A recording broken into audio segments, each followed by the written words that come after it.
Have you ever noticed how the same food can turn out completely different depending on the pan you use? A steak cooked in cast iron comes out deeply browned and crusty, while the same steak in a non-stick pan might look pale but cook evenly. Eggs slide effortlessly across non-stick but cling stubbornly to cast iron if it's not properly seasoned. These differences aren't just about preference, they come down to physics, chemistry, and the materials themselves. So today, we're breaking down cast iron versus non-stick, why they cook so differently, and how that affects what ends up on your plate. Cast iron and non-stick pans don't just feel different, they transfer heat differently, react differently with food, and even change how flavors develop. Let's get into it, right here, on History of Simple Things.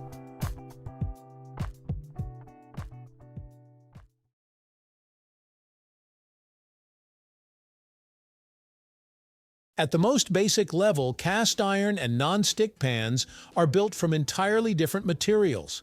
Cast iron is exactly what it sounds like. Iron melted down and poured into molds. It's dense, heavy, and extremely durable. A single pan can last generations. Non-stick pans, on the other hand, are usually made from aluminum or stainless steel coated with a thin non-stick surface, most commonly PTFE, often referred to by the brand name Teflon. That coating is only microns thick, but it completely changes how food interacts with the pan. Because these materials are so different, they respond to heat and food in very different ways. One of the biggest differences between cast iron and non-stick pans is how they handle heat. Cast iron heats up slowly, but once it's hot, it stays hot. That heavy mass acts like a heat battery. When you drop a cold steak into a cast iron pan, the pan doesn't cool down much. It keeps delivering intense heat to the food, which is why cast iron excels at searing. Non-stick pans, especially aluminum ones, heat up very quickly, but they also lose heat quickly. When food goes in, the temperature drops fast. This makes non-stick pans more forgiving and easier to control, but less ideal for intense browning. So if cast iron is like a campfire that takes time to build but burns steadily, non-stick is more like a gas stove, fast, responsive, and easy to adjust. That deep golden crust you get from cast iron comes down to the Maillard reaction. This is the chemical process that creates complex flavors when proteins and sugars are exposed to high heat. Cast iron's ability to maintain high surface temperatures allows the Maillard reaction to happen quickly and aggressively. The pan stays hot enough to evaporate moisture from the food, which is crucial for browning. Non-stick pans struggle here. Their coatings aren't designed for extremely high heat, so manufacturers recommend cooking at medium or medium-low temperatures. Less heat means less browning and more steaming instead of searing. That's why cast iron is king for steaks, burgers, cornbread, and anything where crust matters. If cast iron is unbeatable at searing, non-stick dominates when it comes to delicate foods, especially eggs. The non-stick coating creates a smooth, chemically resistant surface that food simply doesn't bond to. Proteins in eggs can't grab onto the pan, which is why scrambled eggs stay fluffy and omelets slide out cleanly.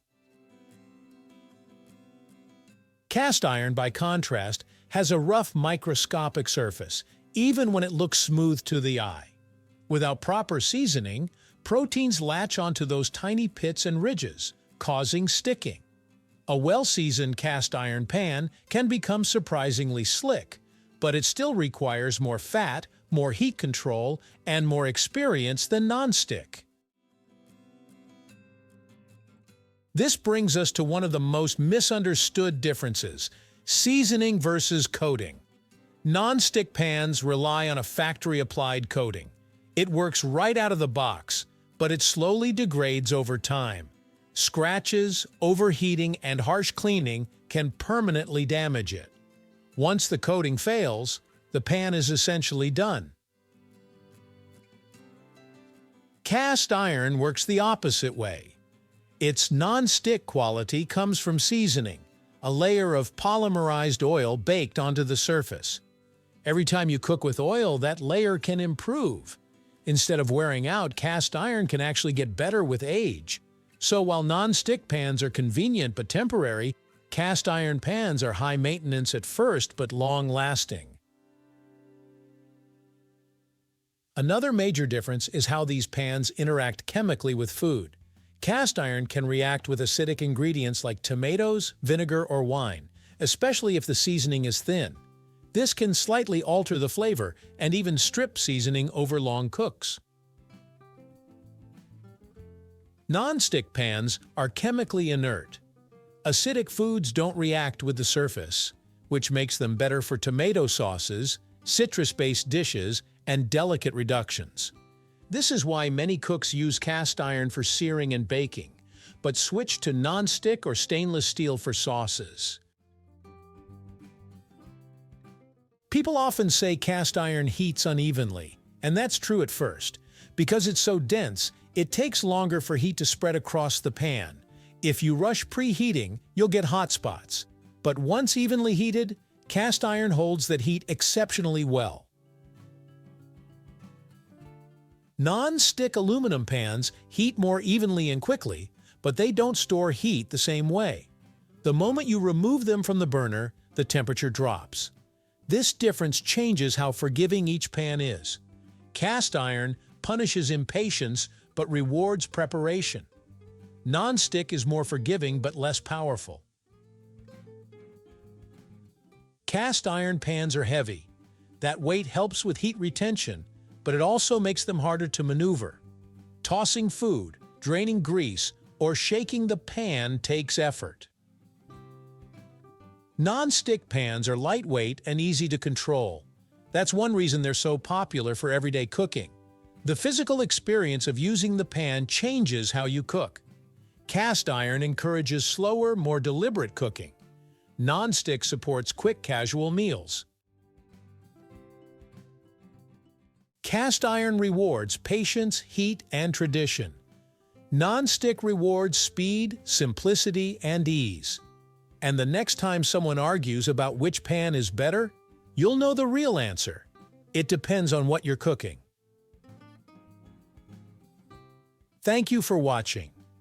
If you have suggestions for our next video, feel free to share them in the comments below. We'll be sure to give you an acknowledgement for your contribution.